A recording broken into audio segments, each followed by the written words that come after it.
नमस्कार, आप देख रहे हैं न्यूज स्टेट का डिजिटल प्लेटफॉर्म और आपके साथ मैं हूं प्रीति भारद्वाज। उत्तर प्रदेश के कई जिले ऐसे हैं जो कि कभी ना कभी या फिर यूं कह ले कि हर वक्त चर्चाओं में बने रहते हैं।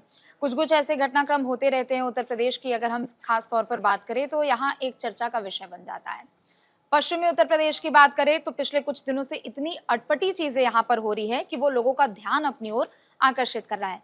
इससे पहले हमने देखा कि पश्चिमी उत्तर प्रदेश के कई ऐसे जिले हैं जहां पर ड्रोन्स की चहलकदमी देखी गई थी। जी हाँ, हर एक दूसरा जिला जो कि पश्चिमी उत्तर प्रदेश में पड़ता है वहां पर ड्रोन्स रात को उड़ते हुए नजर आ रहे थे। ग्रामीणों में दहशत का माहौल था और फिर पुलिस से कंप्लेन भी की गई थी, टीम बकायदा बनाई गई थी जो कि मौके पर पहुंची थी और जांच यहाँ पर की जा रही थी। लेकिन ये ड्रोन का मामला अभी तक थमा ही नहीं कि इसके बाद एक फिर से ऐसा मामला सामने आ गया है जिसे सुनकर आप चौंक जाएंगे। जी हाँ, क्योंकि हमने भी जब इस मामले के बारे में सुना तो हम भी चौंक गए थे, क्योंकि ये जो घटनाक्रम निकलकर सामने आई है वो दरअसल मेरठ से निकलकर सामने आई है। मेरठ का ये जो इलाका है या फिर यूं कह ले कि मेरठ के आसपास जो कुछ किलोमीटर्स का इलाका है, वहां पर सबसे ज्यादा इस मामले को लेकर चर्चा हो रही है। दरअसल हुआ यहाँ पर यह है कि कुछ दिनों पहले तो ग्रामीण ऐसे ही परेशान थे कि वहां पर ड्रोन्स काफी ज्यादा दिख रहे हैं, लेकिन एक परेशानी उनकी खत्म हुई तो दूसरी परेशानी उनके सामने एक बार फिर से आ चुकी है। और इस बार जो परेशानी है वो लड़कों की परेशानी है, और वो सिर्फ ऐसे वैसे लड़कों की परेशानी नहीं है, बकायदा लड़कों का एक झुंड है। आप कह सकते हैं कि वो ग्रुप है जिसको लोग कह रहे हैं ये न्यूड गैंग है। जी हाँ, ये कुछ ऐसे लड़के हैं जो कि न्यूड गैंग का हिस्सा है, जो कि बिना किसी कपड़े के महिलाओं को दिखते हैं और एक तरीके से वो डर का माहौल क्षेत्र की महिलाओं में पैदा कर रहा है। एक एक चीज आपको इस बारे में बताएंगे, लेकिन सबसे पहले आपको बता देते हैं कि ये आखिर ये मामला प्रकाश में आया कैसे। हुआ ये कि कुछ महिलाएं जो भी अपनी रोजमर्रा की तरह कुछ स्कूल जा रही थी, कुछ काम पे जा रही थी, कुछ कॉलेज जा रही थी, तो उनको अचानक से कुछ ऐसे लड़के दिखते हैं जो कि बिना कपड़े पहने वो खेतों में घूम रहे होते हैं। और एक या दो लड़के नहीं होते बल्कि उनका बकायदा एक पूरा ग्रुप होता है, इसलिए इसका नाम दे दिया गया है न्यूड गैंग। बिना कपड़े के रहते हैं, गन्ने के खेत में उनकी चहलकदमी होती है और सुनसान जगहों पर वो खास तौर पर नजर आते हैं। और जब भी वहां से अगर कोई महिला गुजर रही होती है तो उसके साथ अश्लील हरकत की जाती है। कुछ महिलाओं ने तो यहाँ तक भी बताया कि उनको लड़कों ने झाड़ियों में खींचा भी, खेतों में भी ले गए, और फिर जब उन लोगों ने शोर मचाया तो उसके बाद लड़कों ने उन्हें छोड़ दिया। तो आप समझिए कि परेशानी किस तरीके से उन महिलाओं की है। और आप ये समझिए कि रात के अंधेरे की बात नहीं हो रही है, यहाँ दिन दहाड़े बात हो रही है। दिन में ये लड़के सक्रिय होते हैं, ये गांव में घूमते हैं, ये खेतों में छिप कर रहते हैं और वहां पर खास तौर पर छिप के रहते हैं जहां पर गन्ने के खेत हो या फिर बड़ी बड़ी झाड़ियां हो, वहां पर आसानी से वो छुप जाते हैं। और रास्ते के ठीक बगल में जितने भी इलाके पड़ते हैं वहां पर उनकी सबसे ज्यादा चहलकदमी देखी गई है। ग्रामीण इससे भी परेशान हैं। ग्रामीणों का ये कहना है कि अभी तक हम ड्रोन्स के कारण रात रात तक जागकर पहरेदारी कर रहे थे, तो अब हमें दिन में भी आराम नहीं मिल रहा और हमारी घर की जो महिलाएं हैं, जो बेटियां हैं, वो सुरक्षित नहीं है। तो ऐसे में अब दिन में भी सुरक्षा को लेकर उनको काफी ज्यादा परेशान होना पड़ रहा है। हालांकि इस पूरे मामले को लेकर शिकायत की गई तो पहले तो पुलिस को ये मामला भी अटपटा लगा। पहले तो ये लगा कि शायद किसी की ओर से बदमाशी की जा रही है, शैतानी की जा रही है, परेशान करने की कोशिश की जा रही है। लेकिन जब एक के बाद एक ये घटनाएं निकलकर सामने आने लगी, आसपास के लोगों से जब बातचीत की गई तो पता लगा कि ये जो पूरा घटनाक्रम है, ये जो पूरा मामला है वो सच है। लड़के बेशक परेशान करने की कोशिश कर रहे हैं, लेकिन इसमें झूठ कहीं से भी नहीं है। वो बिना कपड़ों के न्यूड होकर वो खेतों में घूमते हैं और महिलाएं अगर दिखती हैं उनको कि वो अकेले सफर कर रही हैं या फिर दो तीन लड़कियां हैं, दो तीन महिलाएं हैं, तो वो उनको सबसे पहले अपना शिकार बनाते हैं। हालांकि आसपास जहां पर कैमरे लगाए जा सकते हैं वहां पर सीसीटीवी लगा दिए जा चुके हैं और अब निगरानी की जा रही है कि जब भी एक बार फिर से अगर ऐसी हरकत होती है, वैसे कोशिश तो की जा रही है कि ऐसी हरकत ना हो। चूंकि ग्रामीणों की ओर से शिकायत दर्ज कराई गई है तो उन्होंने जितने भी तथ्य दिए हैं, उन्होंने जितने भी सबूत दिए हैं, उनके आधार पर उनकी धरपकड़ की जा रही है। लेकिन अगर इस तरीके की घटनाएं एक बार फिर से निकलकर सामने आती है तो सीसीटीवी के जरिए उन सभी की पहचान हो सके। पिछले कुछ दिनों में दो तीन ऐसे मामले आए हैं जिसके बाद इस ग्रुप को लेकर काफी चर्चा यहाँ पर हो रही है। सबसे पहली बात तो देखिए, सवाल ये उठता है कि आखिर कोई ऐसा क्यों करेगा। ड्रोन्स के विषय में अगर हम खास तौर पर बात करें तो लोगों का कहना था कि डराने की कोशिश की जा रही है, रेकी की जा रही है, ड्रोन्स के जरिए पता लगाने की कोशिश की जाती है कि आखिर किस घर में कौन सदस्य रहता है, कितने लोग रहते हैं।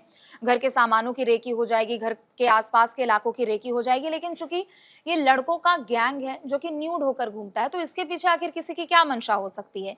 जब ग्रामीणों से पूछा गया तो उन्होंने कहा कि या तो फिर चूंकि पंचायत चुनाव आने वाले हैं तो ग्रामीणों ने इसे चुनाव से भी जोड़ दिया कि किसी की ओर से ये बदमाशी की जा रही होगी और फिर महिलाओं को डराया जा रहा होगा। इस वजह से इस एंगल को भी ग्रामीणों ने जोड़कर बताया। लेकिन दूसरी तरफ लोगों का ये कहना है कि ये जो लड़के हैं इनकी शायद किसी से दुश्मनी हुई होगी, किसी महिला ने इनके ऊपर कुछ ऐसा कार्रवाई करवाई होगी या फिर कुछ ऐसा मामला दर्ज करवाया होगा जिसके बारे में वो बदला लेने की नीयत से ऐसा कर रहे हैं। ये 2 एंगल्स फिलहाल तो हैं, लेकिन पुलिस पूरे एंगल्स और भी जितने भी तथ्य निकलकर सामने आ रहे हैं उसके लिहाज से जांच पड़ताल कर रही है। 2 घटनाएं दरअसल हुई है पिछले दिनों में, जिसके आधार पर अब पुलिस कार्रवाई कर रही है। कौन-कौन सी वो 2 घटनाएं हैं और किस दिन हुई है, ये भी आपको बता देते हैं। पहली जो घटना हुई है वो दरअसल 25 अगस्त की बताई जा रही है, पिछले महीने की ही बताई जा रही है, जहां पर साइकिल पर जा रही एक छात्रा को खींच लिया गया। दोपहर का समय था, स्कूल से छात्रा लौट रही थी। 2-3 लड़कियां थी जो कि ग्रुप में जा रही थी। एक जो लड़की थी वो साइकिल चला रही थी और दूसरी लड़की जो थी वो साइकिल के पीछे कैरियर पे बैठी हुई थी। जैसे ही वो लोग उस इलाके से निकलते हैं, अचानक से एक लड़का आता है जिसने कुछ भी कपड़े नहीं पहन रखे थे, जो कि न्यूड था। वो उस छात्रा को खींच कर लेकर जाता है अंदर खेतों में, और जैसे ही फिर छात्रा की ओर से जोर से एकदम हल्ला किया जाता है और शोर मचाया जाता है, तो फिर उसके बाद वो लड़के वहां से भाग निकलते हैं। छात्रों ने दरअसल छात्राएं अपने घर पहुंचती हैं और इस पूरे मामले को लेकर अपने घर वालों को बताती हैं। वो घबरा भी गई थी। पुलिस के पास भी जब शिकायत की जाती है तो उन्होंने कहा कि वो सिर्फ अकेले नहीं थे, उनके साथ 2-3 लोग और थे। दूसरी जो घटना है वो ठीक उसके 3 दिन बाद की बताई जा रही है, यानी 28 अगस्त की बताई जा रही है। यहाँ पर जॉब पर जा रही एक महिला को पकड़ा गया है। ये भराला का ये पूरा मामला है, जब एक महिला दरअसल अपनी ड्यूटी पर निकल रही थी कि इसी दौरान रास्ते में गन्ने के खेत से अचानक एक शख्स आ गया जो कि पूरे तरीके से न्यूड था और उस महिला के साथ जबरदस्ती करने लगा और महिला को खेतों की तरफ खींचने लगा। महिला चिल्लाने लगी और उसके बाद जो आसपास जितने भी मजदूर थे वो लोग तुरंत दौड़कर मौके पर पहुंचे। तो जो लड़के थे उन लड़कों ने उस महिला को छोड़ दिया और फिर वो वहां से भाग निकले। तो आप समझिए कि दहशत किस तरीके से लोगों के बीच में कायम हो रही है। एक के बाद एक कई ऐसे मामले आ रहे हैं जिससे डर का माहौल पैदा हो रहा है। रात रात तक ग्रामीण जाग रहे थे, उनके रात की नींदें खराब हो जा रही थी और अब वो दिन में भी पहरेदारी कर रहे हैं, और दिन में जो पहरेदारी का ये जो पूरा मामला है, जो वजह है वो और भी ज़्यादा डराने वाली है, वो और भी ज़्यादा वजह परेशान करने वाली है। क्योंकि आप समझिए कि कोई भी महिला, कोई भी लड़की, कोई भी छात्रा अगर उस रास्ते से गुज़र रही है, तो आप ये समझिए कि पहली बात तो उनको सतर्क खुद से ही पहले होना पड़ेगा, क्योंकि ये मामला अब निकल कर सामने आ गया है। वो कितना डर कर वो वहाँ से गुज़र रही होंगी, और ज़रूरी भी नहीं है कि हर वक़्त कोई ना कोई शख्स उनके साथ पहरेदारी के लिए मौजूद रहे। तो ऐसे में ये परेशानी काफ़ी ज़्यादा बढ़ती हुई फ़िलहाल अभी नज़र आ रही है, जिसके आधार पर पुलिस भी जांच पड़ताल कर रही है। कई ऐसे लोग हैं जिनसे जब बातचीत की गई तो उन्होंने भी अपनी आपबीती सुनाई है। हालांकि प्रशासन की ओर से स्केच बनवाने का भी काम किया जा रहा है और स्केच से मिलता-जुलता अगर कोई शख्स पकड़ा जाता है तो उसके खिलाफ कार्रवाई की जाएगी। लेकिन अभी तक प्रशासन की ओर से क्या तैयारी है वो भी एक बार आपको बता देते हैं। 4 स्पेशल टीमें बनाई गई हैं और इसके अलावा खेतों में आसपास जहां पर खंबे वगैरह होते हैं वहां पर सीसीटीवी लगाए गए हैं, ताकि अगर हल्की सी भी चहलकदमी इस गैंग की नजर आती है तो तुरंत उन लड़कों को चिन्हित किया जाएगा और उनके बाद उनको पकड़ा जाएगा। क्योंकि ये मामला कहीं से भी छोटा मामला फिलहाल तो नजर नहीं आ रहा है। चूंकि महिलाओं के साथ इस तरीके की अश्लीलता, उसके साथ साथ जोर जबरदस्ती करने का ये पूरा मामला है, तो सुरक्षा के लिहाज से बेहद जरूरी है कि जल्द से जल्द इस पूरे गैंग को पकड़ा जाए और उनके खिलाफ कार्रवाई की जाए। फिलहाल के लिए बस इतना ही। आप देखते रहे न्यूज़ स्टेट। नमस्कार। जहां भक्ति है हर शब्द में, कथाओं में छुपे हैं दिव्य रहस्य और ज्योतिष देता है जीवन को दिशा। धर्म से जुड़ी हर बातों को जानने के लिए हमारे चैनल स्तुति को सब्सक्राइब करें। चैनल पर जाने के लिए इस लिंक पर क्लिक करें।